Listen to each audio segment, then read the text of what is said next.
اس چیز کو سمجھنا چاہیے کہ وقف زمین اور وقف کرنا، وقف جائیداد، یہ ہمارا ایک مذہبی شعار ہے۔ ہندوستان کے دستور نے ہمیں اپنے مذہب کے اندر آزادی دی ہے۔ یہ ایک بدقسمتی کی بات ہے کہ ملک کا وہ سیکولر دستور جس کے اندر ہر اقلیت کو اور خاص طور پر مسلم اقلیت کو اپنے مذہب کے ساتھ زندہ رہنے کا حق دیا گیا ہے، اس حق کو موجودہ گورنمنٹ چھین رہی ہے۔ یہ کہنا بالکل غلط ہے کہ ہم اس کے اوپر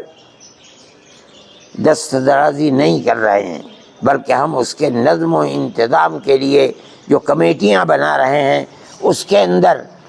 مسلمان اور ہندو سب کو رکھ رہے ہیں۔ کیوں رکھ رہے ہیں آپ؟ جو ہمارے مذہب کا مسئلہ ہے، ہم اپنے مذہب کے مسئلے کو خود نمٹیں گے۔ آپ کو بنانا ہے، آپ نے وقف بورڈ بنا دیا، اس وقف بورڈ کے اندر جو چیئرمین ہوگا وہ مسلمان ہوگا۔ آپ ایک وقف وزارت بناتے ہیں، اس وزارت کے اندر وزیر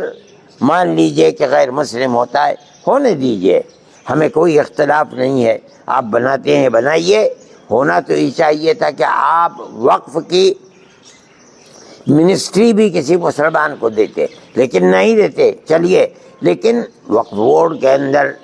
آپ کو دخل دینے کے لیے بے ایمانہ کہ آپ اتنی بڑی تعداد کے اندر اس میں غیر مسلموں کو لے آئیں جو ہمارے اوقاف کو جانتے نہیں، وقف کے مسائل کو نہیں جانتے، وقف کی اہمیت کو نہیں جانتے، وقف ہے مذہبی چیز یا نہیں ہے اس کو نہیں جانتے، وہ لوگ وقف کے اندر داخل ہوں گے تو اس کا مطلب یہ ہے کہ وہ ہمارے اوقاف کو کھا لیں گے۔ اس لیے ہم تو کھلے طور پر کہتے ہیں کہ اگر اوقاف کو اس ترمیم کے ساتھ جس کو آپ لے کر کے آئے ہیں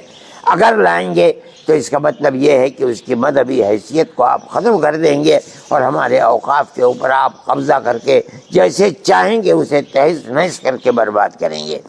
ہمارے پاس کوئی طاقت ایسی نہیں ہے کہ ہم اس کو سڑکوں کے اوپر لے کر کے آئیں، نہ ہم جمعیت علماء ہند اس کو اس حیثیت سے دیکھتی ہے، لیکن قانونی اعتبار سے ہمیں کورٹ کا رخ کرنا چاہیے۔ ہم آج کورٹ کے اندر چلے گئے اور میں یہ سمجھتا ہوں کہ قانونی اعتبار سے سب سے پہلے ہم ہی گئے ہیں۔ جو لوگ گئے ہیں وہ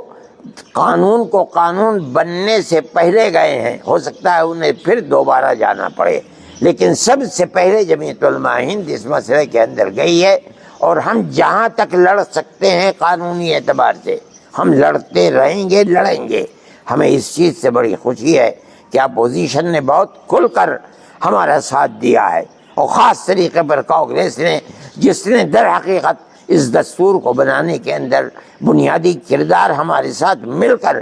بنایا ہے۔ اس لیے ہم خوش ہیں اور ہم یہ سمجھتے ہیں کہ آج نہیں تو کل اور کل نہیں تو پرسوں، آج جو پارٹیاں اس بل کے خلاف ہیں کل کو اگر اقتدار کے اندر وہ پارٹیاں آئیں گی تو آج جو صورتحال انہوں نے پارلیمنٹ کے اندر کی ہے اس کے مطابق پارلیمنٹ کے اندر وہ آئیں گے اور ہمیں ہمارا حق دیں گے۔ میں اس بات کے ساتھ اپنی اس بات کو عوام تک پہنچانا چاہتا ہوں کہ ہم کسی بھی مسئلے کے اندر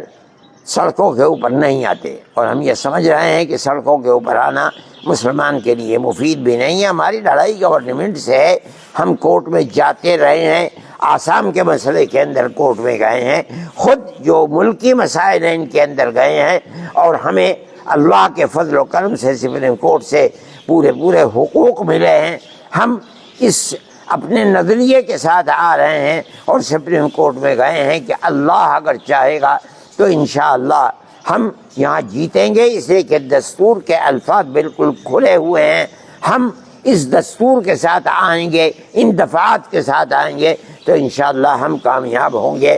ہم عوام سے کہتے ہیں کہ جو ہم نے وعدہ کیا تھا بالکل ابتدا کے اندر کہ ہم کورٹ میں جائیں گے، الحمدللہ آج ہم کورٹ میں چلے گئے۔ ہو سکتا ہے کہ ہم اپنی اکائیوں سے صوبوں کے اندر کہیں کہ وہ اپنے صوبے کے ہائی کورٹ کے اندر بھی جائیں، ہم سپریم کورٹ کے اندر پہنچے ہیں۔ اللہ سے دعا ہے کہ ہم جس چیز کو لے کر چل رہے ہیں ہمارے مذہب کو حفاظت اللہ تعالیٰ عطا فرمائے اور ہمیں کامیابی عطا فرمائے۔